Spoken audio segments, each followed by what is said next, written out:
Yo YouTube, what is going on? It's your boy Peter back with another video. Thank you so much for tuning in. I hope you guys are having a great Monday. Let's go and get started with today's video. Today, I just want to talk about these reports that are coming out saying that the PS5 is outperforming the Xbox Series X in certain games. For example, Assassin's Creed Valhalla, Call of Duty Black Ops Cold War, and Dirt 5, which are all multi-platform games that are coming out and they're running better, slightly better on the PS5 comparing it to the Series X. Now, I do have AC Valhalla and Black Ops Cold War on my Series X, and I never did plan on buying Dirt 5 at all, so I can't relate to that. But when it comes to AC Valhalla, it's been reported that there's been a lot of screen tearing on the Series X version and some performance dips in frames per second. I haven't come across any of that, especially screen tearing. The Series X, Valhalla on Series X works perfectly fine. It runs smooth on my TV. My TV does have the variable refresh rate, so I think because of that option that it has, that takes care away the screen tearing. But I know majority of people probably don't have that option on their TV or monitor, and they're suffering from the screen tearing. And I'll put this on Microsoft. Microsoft, you came out, you marketized, you made it clear that you have the world's most powerful console, the Xbox Series X, which I'm not knocking on it. Technically, spec wise, it's got more power under the hood than the PS5. It is the world's most powerful console. So what is causing this issue that there's been performance issues on games comparing it to the PS5?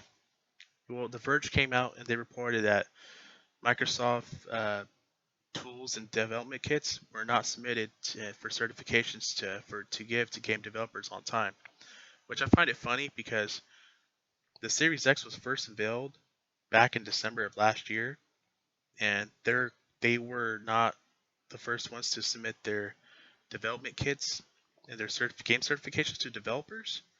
That doesn't make any sense to me. Whereas the PS5, they weren't the first ones to build the PS5, or the first ones to come out and talk about next gen, this new gen, and they already submitted their tools and their dev kits to developers to work on PS5 games. So I think Microsoft dropped the ball. They should have just been on this. They should have had those certs and dev kits and those tools submitted before Sony, and now they're kind of just paying the price for it.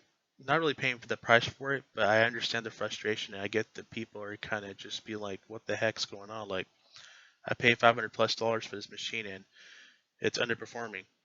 But let me be clear: those developers, they're getting the dev kits, they're getting the tools, they're patching. There will be patches for these games. I think AC Valhalla already came out with the patch for the Series X version to remove that screen tearing, and to have that consistent frames per second unlock at 60 frames per second. And Black Ops Cold War, I know with the ray tracing on at 60 frames, it does run better than the PS5. But I know I think in performance mode at 120 hertz, it's been having some dips here and there, which I think they're working on it. They're aware of it. They'll patch it up, and they'll make it better for the Series X to be on par with the PS5. And I own both consoles. I've had nothing but not even one complaint about both consoles. Black Ops Cold War here and there, I've had some issues with it, but it's looking like it's holding up for the most part. And the PS5, I've had no complaints at all. Not one issue for the PS5. Games look great on it. I'm playing a lot of 2K21 right now because I beat Spider-Man Miles Morales, and I do see myself recently spending more time on the Series X, and that's due to playing AC Valhalla, which I'm having a blast. It's such an amazing, beautiful world. I'll probably put it up there as one of the best AC games I've ever played since the Black Flag and Call of Duty Black Ops Cold War. It's COD, man.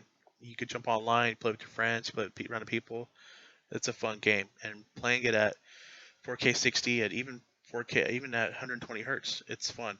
It's fun, but there has been some issues with that.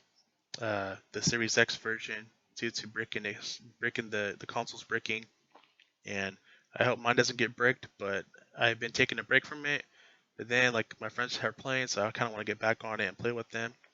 But I totally understand the frustration of everybody And I completely understand that these consoles, especially the Series X, the patches will be made. They'll get it up and running. They'll get it on par with the PS5.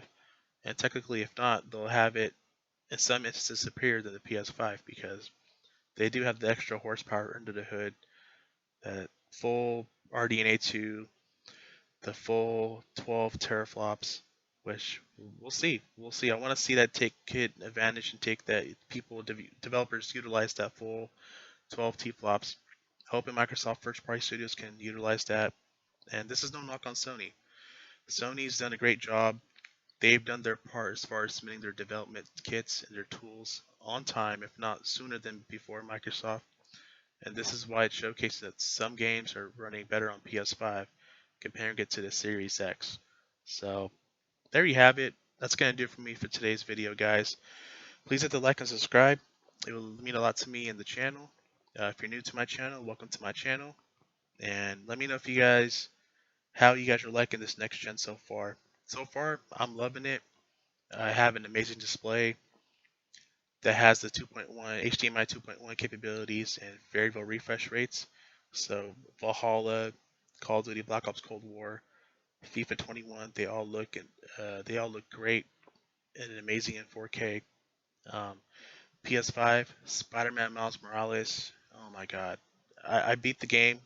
I've had an amazing time playing it. The refresh rate and even like the 60 frames per second mode, guys, it is so freaking fun. And Golfball is fun too. I'm kind of stuck on this boss fight right now, which I'm hoping to get past it, but hopefully I will, and I can get a step closer to beating that. And I know that NBA 2K21 is awesome. It looks great. The DualSense controller, the haptic feedbacks, the adaptive triggers are so fun and to play with on a game like 2K21. You can just feel like the triggers, the tension, and it's pretty cool, man. It really is pretty cool. I know Cyberpunk 2077 is less than 2 weeks away from launch, so I'm excited to get my hands on that, and just I'm excited to continue to enjoy this new generation. So that's gonna do it for me, guys. I hope you guys have a great rest of your day, have a great rest of your week, and I will catch you guys in my next video. All right, guys, take care, God bless, and keep pushing forward, guys. Peace.